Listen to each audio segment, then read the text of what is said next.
hello. I'd like you to know I'm a very special crow. A neighbor, you see, of Hans Christian Andersen. I lived in a tree right over his head and heard every word of the stories he read to his children when he put them to bed. I used to sit in a tree right near his window and listen to the stories, too. And these stories were so full of magic that the woods became magical and the tree became magical. It forgot about the seasons and budded in wintertime and became green and put out flowers, even while it was snowing. And so I sat in that tree and listened and learned the stories by heart. And now I go all about the world, telling them to anybody who wants to listen. So many stories, so full of things, full of toads, which, as everyone knows, are useful for spells. And there are lots of princesses in these stories who get into all kinds of danger, and ferocious giants, too. And for every princess, of course, there's a prince to save her from the dangers. And my favorite story of all, the Wild Swans.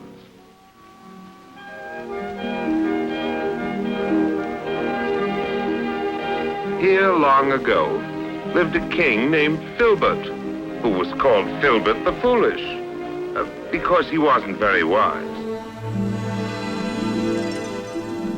Now, Filbert needed a big castle because he had many children, 11 sons and 1 daughter. The princess was a very loving little girl. She took care of her brothers and was a second mother to them because their own mother was dead. And on the day that our story starts, the children were very, very happy and were playing their happiest game, a masquerade game in which they all pretended to be different animals. And the reason they were so happy was because the king, their father, was bringing home a new wife. He didn't know very much about his bride, but she had told him she was beautiful. But all the children knew was that their father was bringing home a new wife, and that they would soon have a new mother who would love them and care for them. And so they were wildly happy, dancing and singing and celebrating the marriage.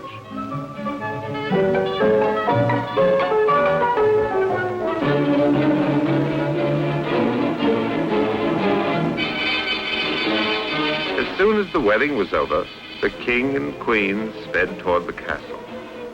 At the castle, the party went on. Everybody got happier and happier.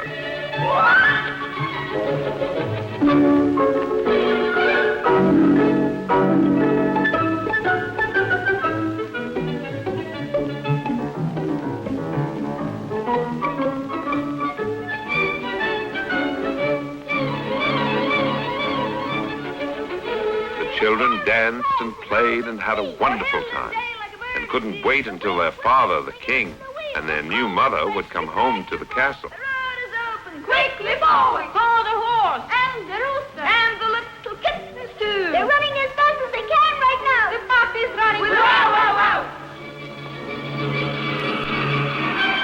The children wouldn't have been so happy if they had known the truth. Their foolish, foolish father had married a wicked witch.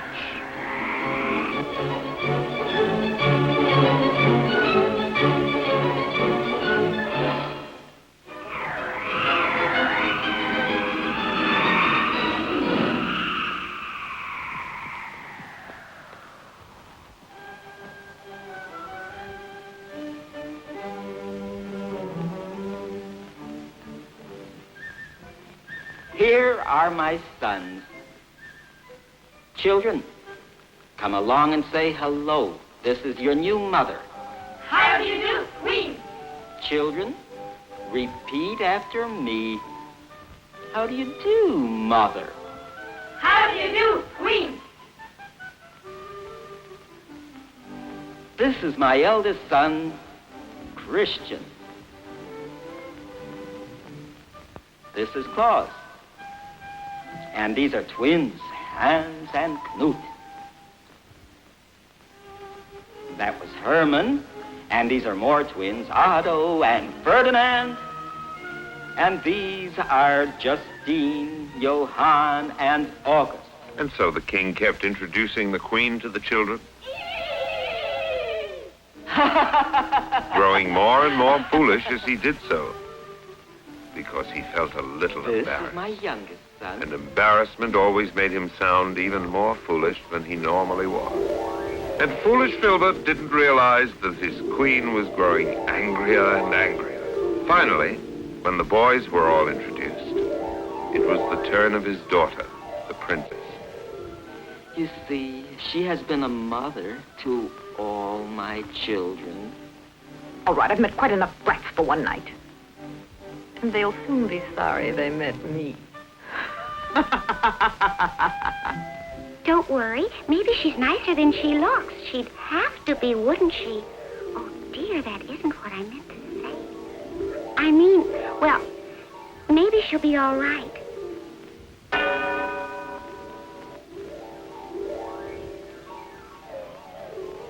Don't be so sad.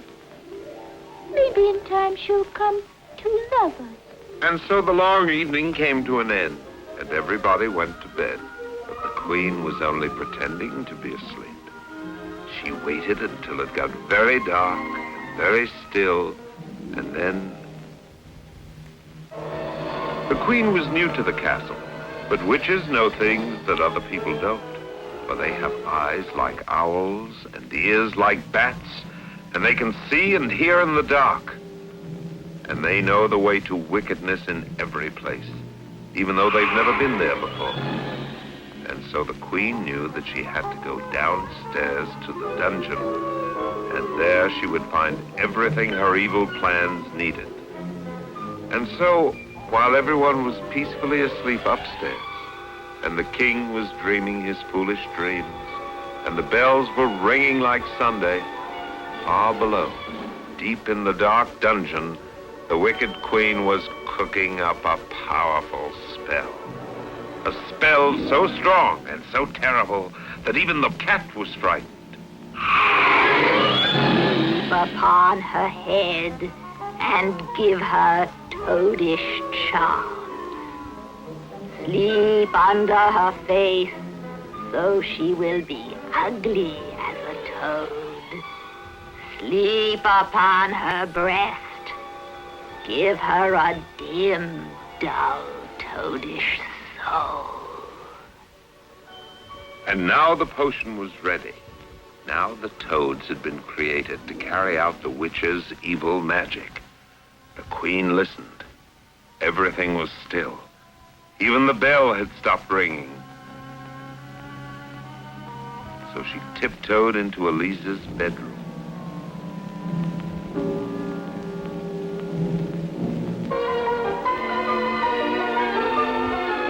Upon her head and give her toadish charms. Sleep under her face so she will be ugly as a toad. Sleep upon her breast. Give her a dim, dull, toadish soul. But as the witch looked on, she was amazed to see her loathsome little servants turn to beautiful roses when they touched the sleeping girl. And now, wild with fury, the witch decided to try the very wickedest enchantment she knew, and fastened a permanent mask of mud on her lovely face. A sticky, purple, green, and brown mask that couldn't be washed off. But even as the triumphant queen was looking at herself admiringly in the mirror, all the evil she had done seemed to gather in her face, transforming it to its own true image. A horrible, twisted, hate-filled face of an ogress. And the innocent princess slept on. And now, having cast her spell on Elise, the witch made her way through the hall of the sleeping castle.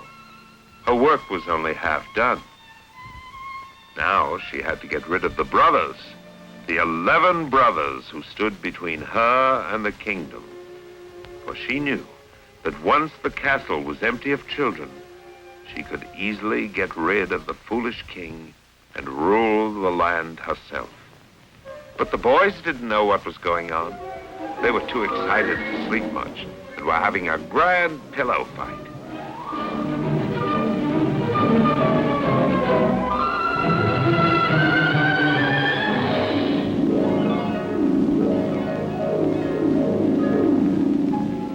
Shh! What's that? Someone's coming. Now, for the rest of these miserable brats. Powers of darkness, a charm I seek. Hair to feather, nose to beak. Ooble gobble, hooba hey. Heed my words, turn to birds and fly away. Not ravens, ravens are near, but swans fly far. Swans, you hear? Swans you are. Black or white, your birds tonight. White or black, you won't come back. As for you, Shorty, I think I'll have you for supper. Come back here. I'll paddle you till you can't sit down. Rather be a swan, eh? Well, that's not so safe either. I like swan soup. Ow! Wait till I get hold of you. Ow! Wait till I get hold of you. I'll pluck your pin feathers out.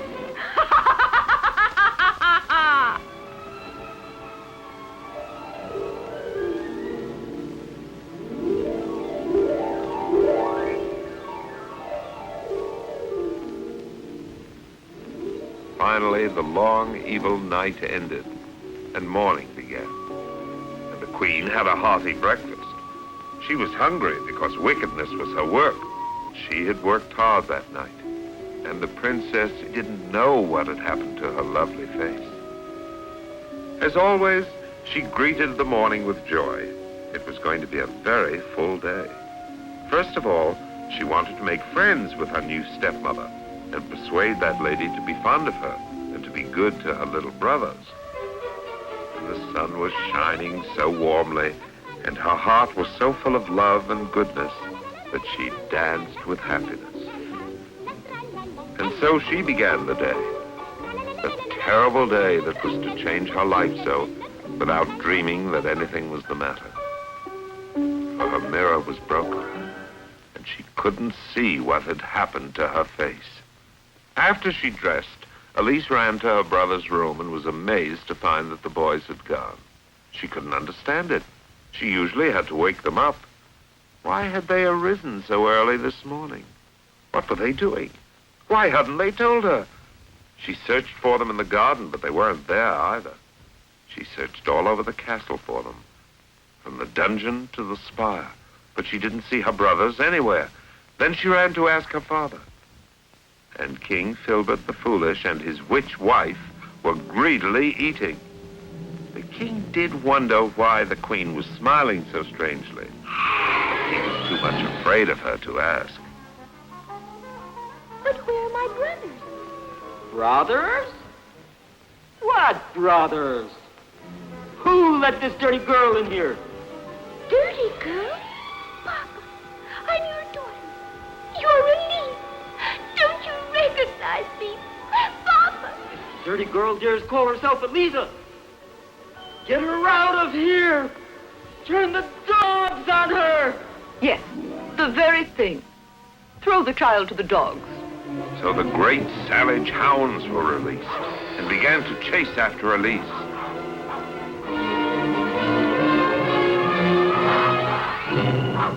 Oh, no!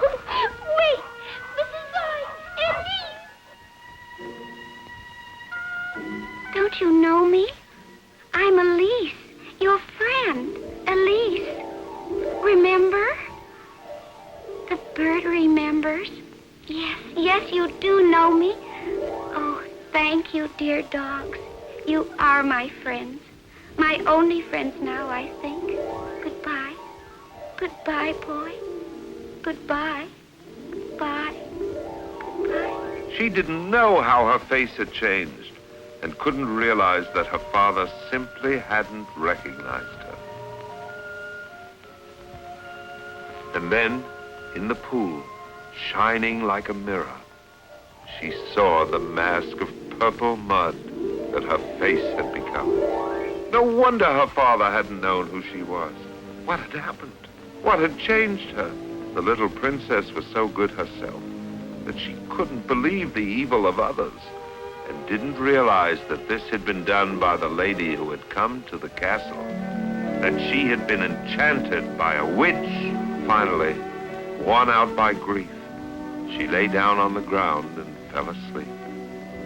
And as she slept in the forest, she dreamed. Sister, sister, we are swans. We've been enchanted. We are swans. Now the wind began to howl, blowing the dream out of her sleep and the sleep out of her head, and she woke up. But even after she was awake, the dream stayed with her, and she knew that her brothers had been turned to swans. Finally, the forest ended, and she came to a house and a pretty garden. But she was not to have even this brief moment of peace. For witches, as you know, can see dreams. And the witch had overheard her dream all the way from the castle and knew that her brothers had told that they were now swans. And the witch did not want her to be searching for her swan brothers and began to cast another spell. Hello, little girl. Oh. How do you do, kind lady? And what's happened to your face? I really don't know. Pretty ugly, isn't it? I'm looking for my brothers. Brothers? You didn't happen to see 11 swans, did you? Well, I don't like to tell you this, but I did. Just yesterday, I saw them, my dear. An eagle ate them all up and then flew away. Oh, no! Yes, I saw the eagle eat them one by one. Didn't leave a feather. Now, don't cry, dear. Just come inside. You can stay with me. You can keep me company and cook and sweep and wash the clothes and tend the geese and feed the pigs. I don't care how ugly you are. I'm not so pretty myself. Come along, dear. Elise was so saddened by the lie about her brother's death that she stayed in the lonely cottage for years and years until she had grown up, but still wore the magic mask of purple mud.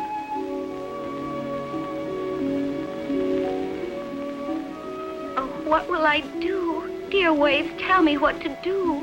I never see anyone, boy or girl, prince or goatherd. My brothers are gone. My father doesn't know me. What shall I do?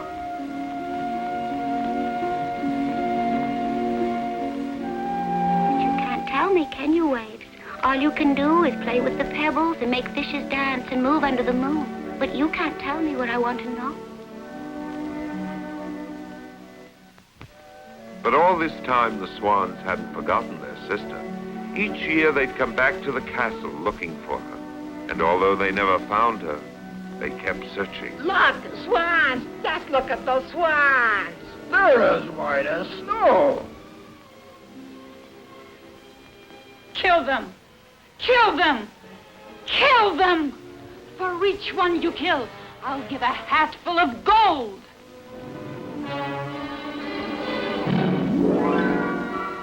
Don't be afraid, brothers. Look for our sister. Our sister isn't here either.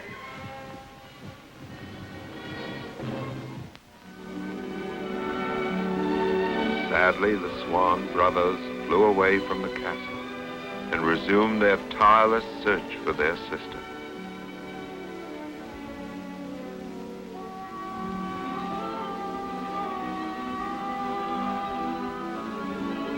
Elise!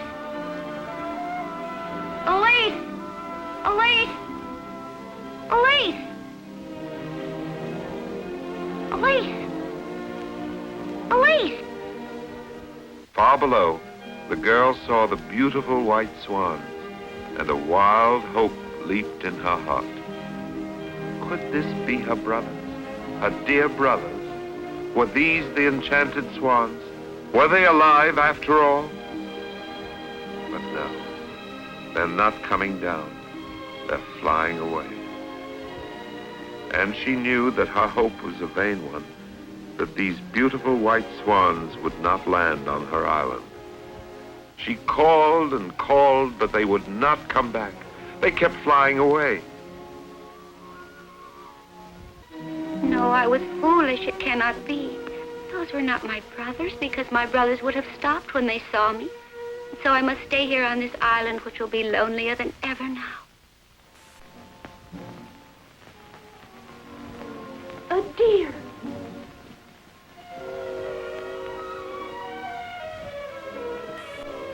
And wounded. Don't go there. It's dangerous.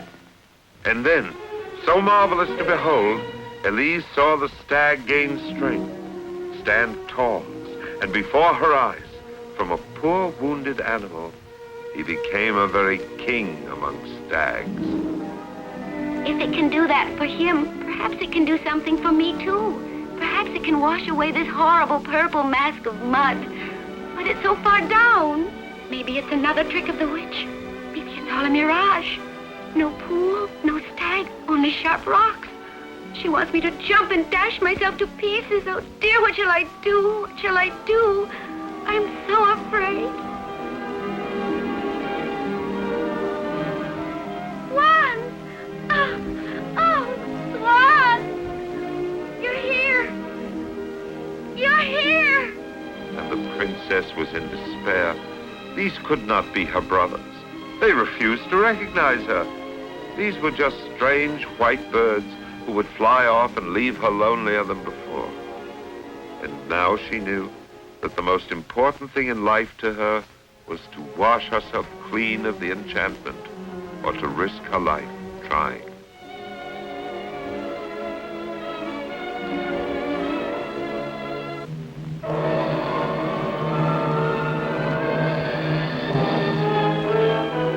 And now it was the swans' turn to marvel.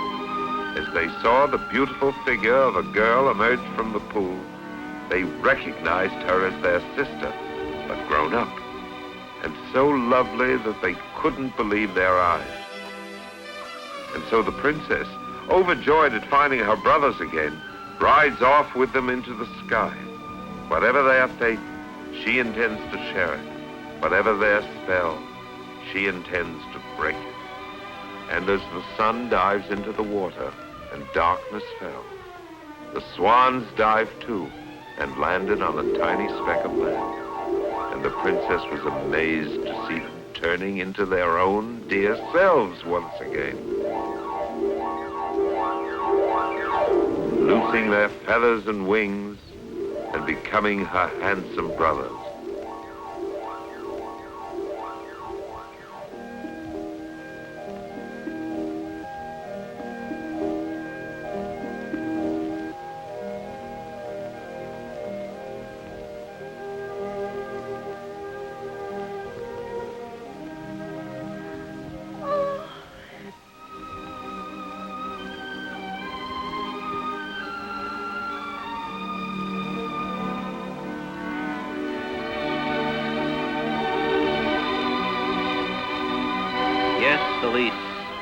It's a very strong enchantment. We are swans all day, but the moment night falls, we turn into boys again, no matter where we are. This is very dangerous, because if we happen to be above the ocean when darkness comes, we'll lose our wings and fall right in and drown. This was part of the witch's plan, too. Only you can break the spell.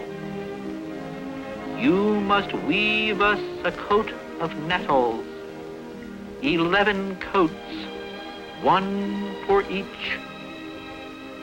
And from the time that you begin to weave our coat of nettles until they are finished, you must not speak a single word, or we will all die slain by your words.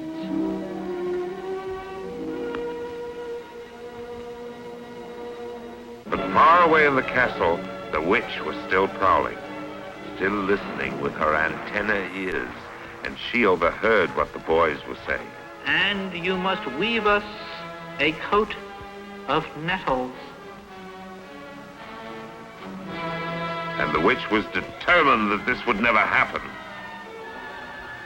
And she began to cast another spell. Frog and toad, liver and gall, thunder roar, rain fall, wind lash, lightning flash.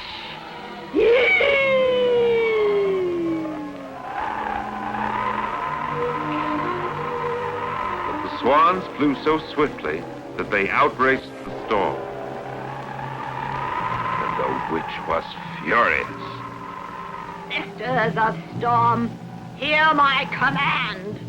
Wind lash, lightning flash, destroy that princely land.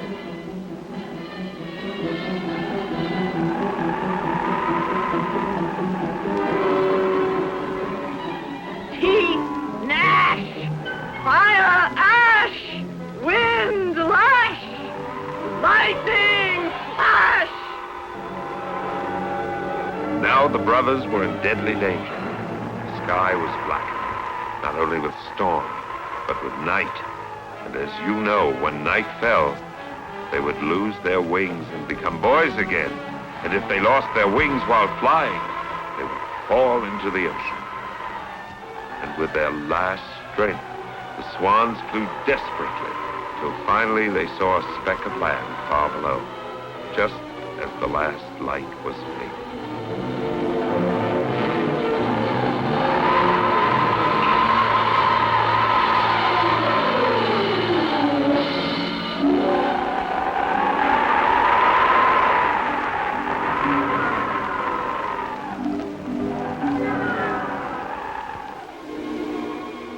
After resting all night, they left the little island in the morning.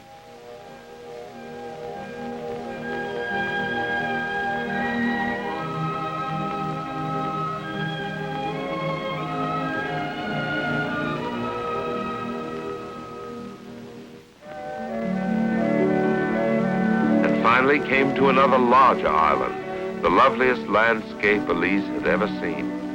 And she thought she would be very happy here, living with her brothers, cooking for them, and taking care of them, finding the magic nettles, and weaving the jackets that would break the spell and make them boys again. As they flew over the lovely island looking for a place to land, their hearts full of happiness because they had found each other again, they couldn't know that their terrible enemy was still weaving her evil designs. Then, back at the castle, the witch was sending forth her evil spirit to fly ahead of the Swan brothers and prepare a cruel trap for them. Now there was no way they could know that the witch's power extended halfway across the world and had evil allies over the ocean.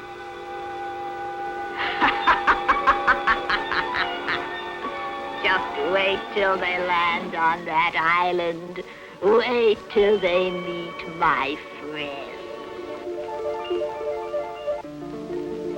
Oh, Father, look! Wild swans! They're coming down! Yes, I've been expecting these particular swans.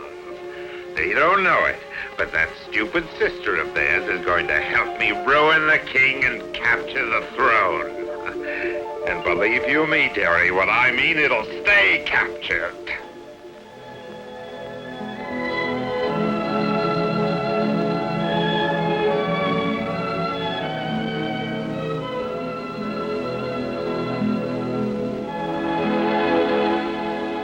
And so they came to the island where Elise was to break the evil spell, not realizing that the witch had allies there who were plotting their doom. Finally, they found a place to be their home, a little cave dug in the hillside. Here you will live. We will fly away during the day and return at night. But you must stay here day and night and weave the jackets, for we are tired of being swans. Here in this cave will I dwell, knit the jackets and break the spell. And until then, not speak a word. And so the brothers flew away, leaving the princess to find the nettles and begin weaving her counterspell. And that very day, Elise found a field of nettles and began to pick them.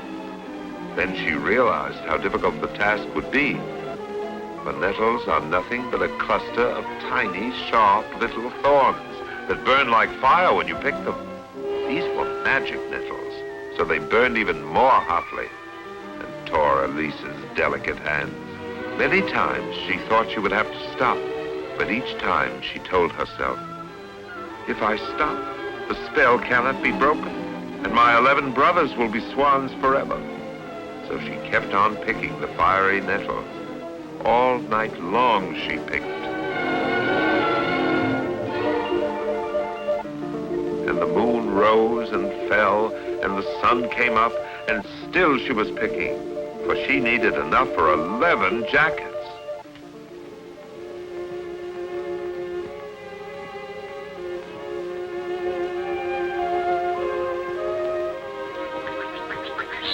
Hurry, Elise, hurry! Great danger! They're coming this way! Hurry, or they will find you! Hurry, hurry! Well, you've warned her. Now hurry or they'll catch us. Elise didn't understand what her little friends were talking about, so she calmly took her nettle wool and began to knit the jackets.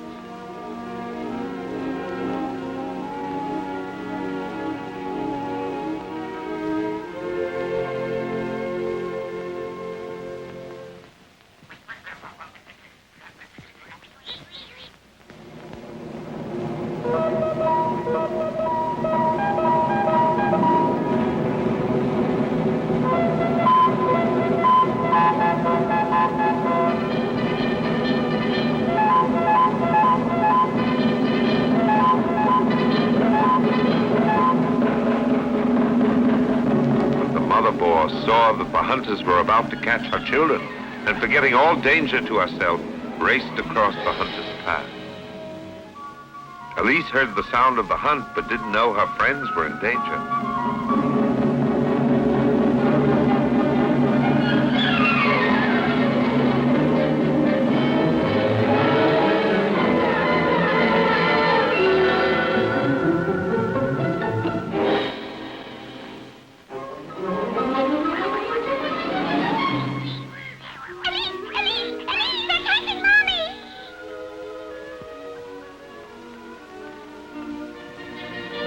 Stopped him with a gesture, but she couldn't speak.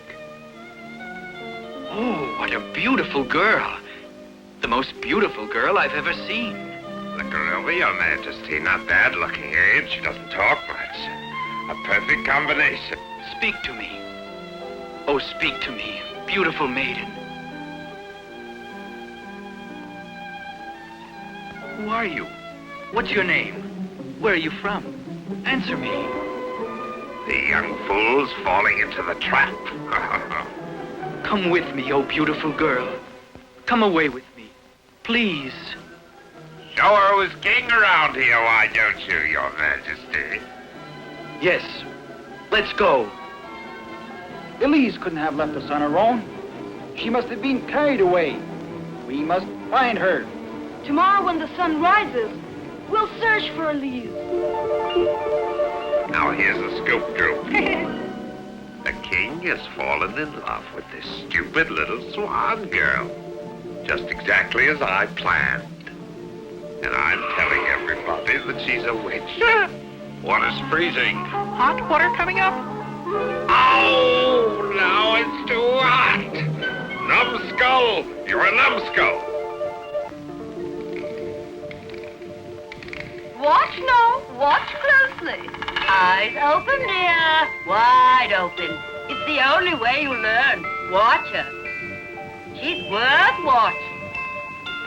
She cost enough. Too much.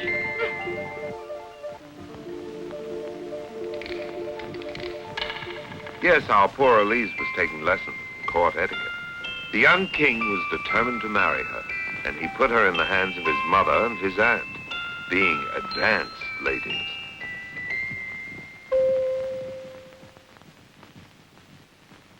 They used a fully automated lesson plan, a do-it-yourself walking, dancing, curtsying, cake-cutting bridal doll.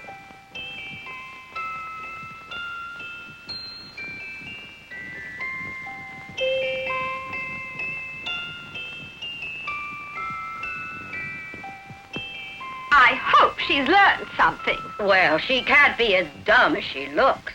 Now the Prime Minister went further.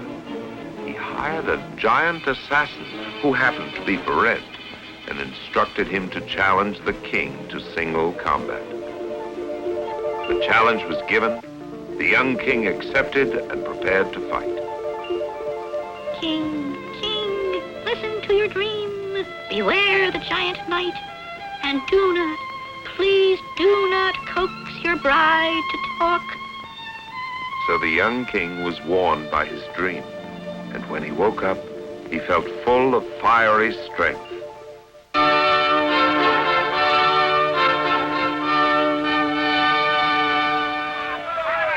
But now, as the trumpet sounded, the king put aside his troubles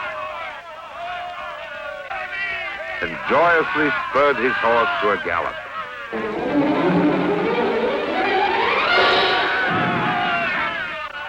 My dear, you know they say the king has fallen in love.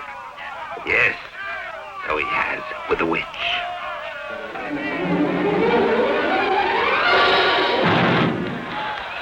I am quite convinced that the girl is a regulation witch.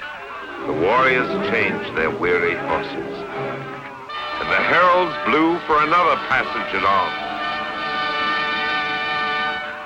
And now the fight was furious. Again and again the young king struck, but his mighty blows seemed to have no effect upon the giant. It was as if the whole enormous man, not only his armor, was made of steel. And finally, the giant seemed to gain strength. The king seemed to weaken. Just then he saw Elise, and the sight of her lovely face filled him with new strength.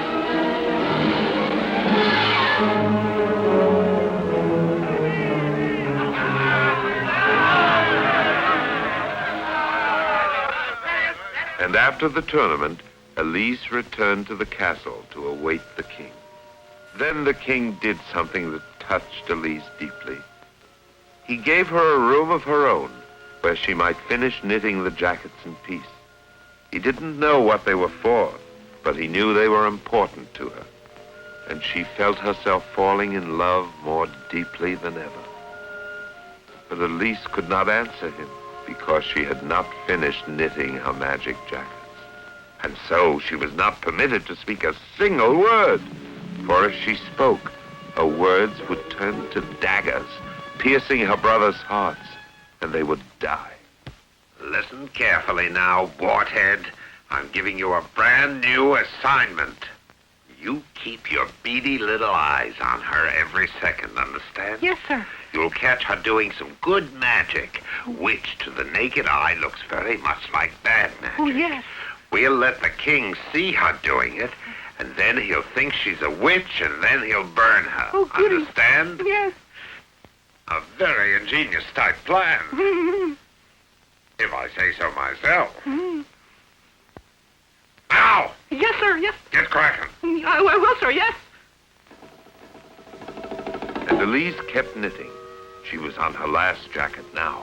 Her task was almost done, but she didn't have enough nettle wool to finish. She had to pick some more. And the nettles burned so. And so she began to tiptoe through the great hallways of the sleeping castle.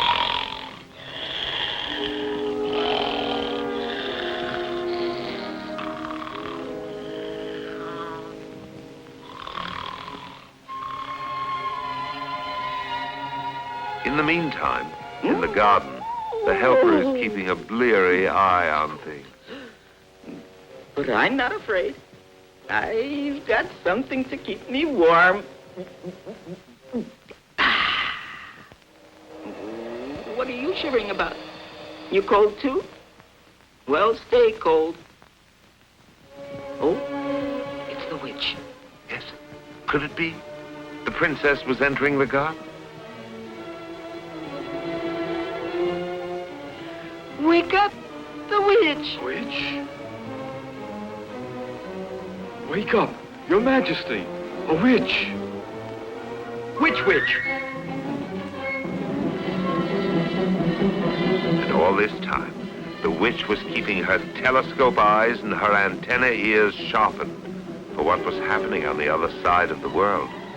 It was she who had put it into the Prime Minister's mind to convince the king that poor, innocent Elise was a sorceress, and that the good spell she was weaving to save her brothers was a bad spell.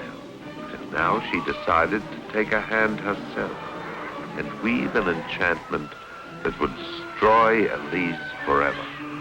And assuming her most terrible form, she summoned up a squadron of her witch sisters and sent them into the garden where Elise was, so that those watching them might believe that Elise was herself a wicked sorceress.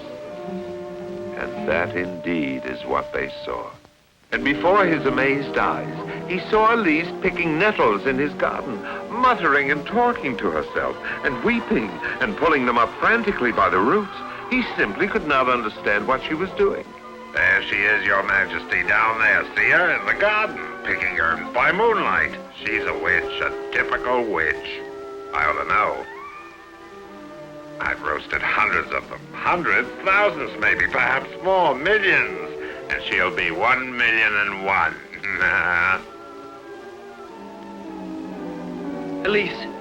Elise, you must speak to me now. Why were you picking those nettles? They say you need them for spells, that you are a witch. They want to burn you. Please, talk to me. Tell me it's not true. I'll believe you. Speak. Speak. Your life depends on it. Then it's true. You are a witch. Farewell. But although a word would have saved her life, she could not speak.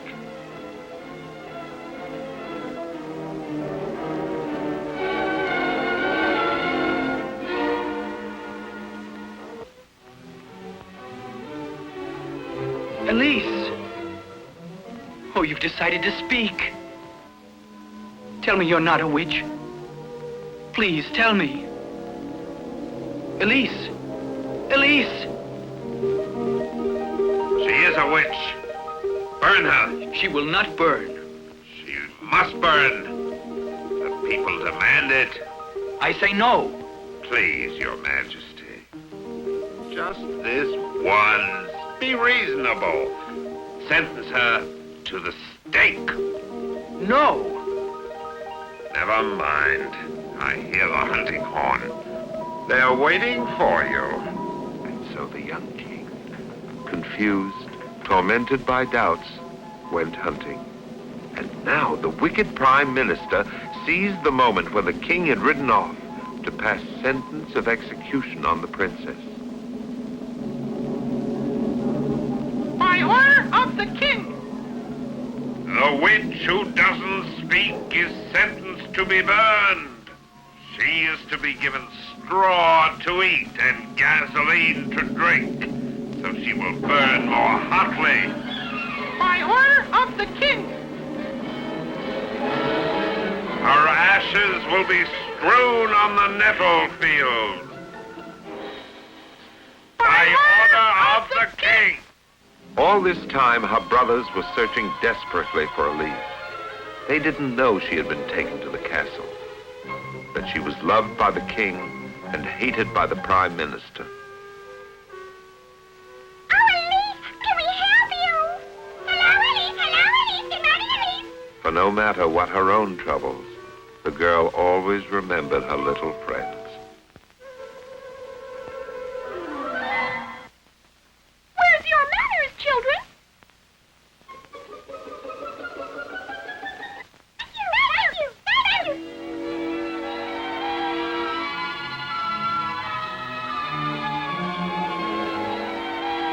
Thank you.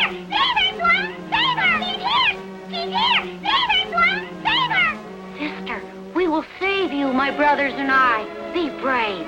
Don't despair. The other brothers had searched in vain and had to come to Earth because, as you remember, they lost their wings and became boys again when night fell. I found her! I found her! And the boys, wildly excited, rushed off to rescue Elise. They only had a few hours because it was summertime and the nights were short. And when the next morning sun arose, they would be turned into swans again and could not help their sister. She ought to cook up real good. Don't worry, Elise. Your brothers will save you. They won't let you burn. I'm sure they won't.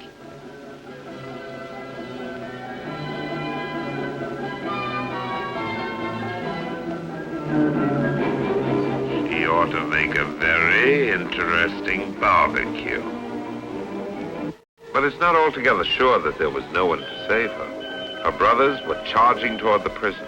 They were determined to rescue her. All they had to do was break down stone walls, defeat a regiment of armed guards, and bear her off through a town full of enemies. But they were very brave boys, and they kept coming toward the dungeon. They had to run more swiftly than they could ever run before, because they knew that when the sun came up, they would be turned into swans again and could do nothing to save Elise from the stake. It was a race against the sun. And now, as dangers pile up on poor Elise, and the forces of evil seem to be triumphant, it's time for me to enter the stories and play my part in them. So here I am on the castle wall, watching Elise being taken to the stake. And seeing that lovely girl about to burn as a sorceress, I was so full of fury that I didn't know what to do. But I knew I would do something. I watched them fight, but I knew the guards were too strong for them, and I knew there wasn't much time left. Soon it would be dawn, and they would become swans again. And sure enough, that's what happened.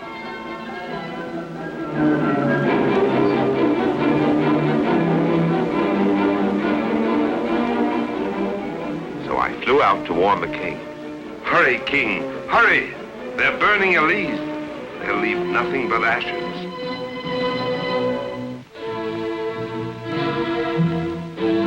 Even on her way to the stake, brave Elise was knitting the last jacket for her brothers. Too late to rescue her. The king has too far to come, and her brothers are swans. She must burn. But look, here come the swans. What can they do? But what is this? She's finished the last jacket. She's putting them on. She's changing them back into themselves. And they're preparing to risk their newfound lives to defend their sister. The young king heard the sound of battle and spurred his horse on.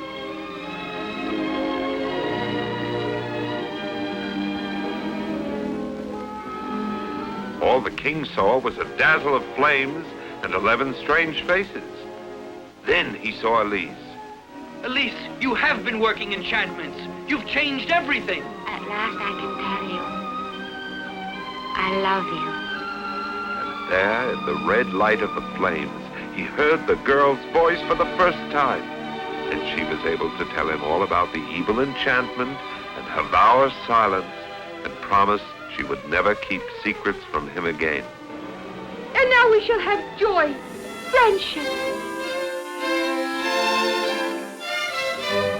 And so he took Elise back to the castle. That very night there was an enormous wedding. And we come to the end of our story. It has been very full of things. Like all Mr. Anderson's stories, it comes to life and jumps right off the page.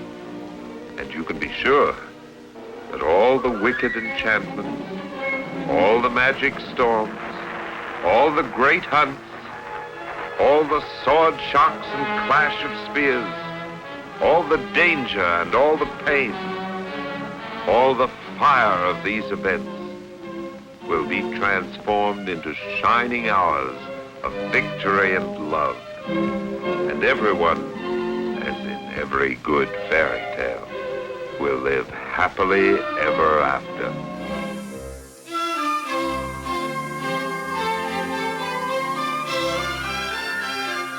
Until the next time.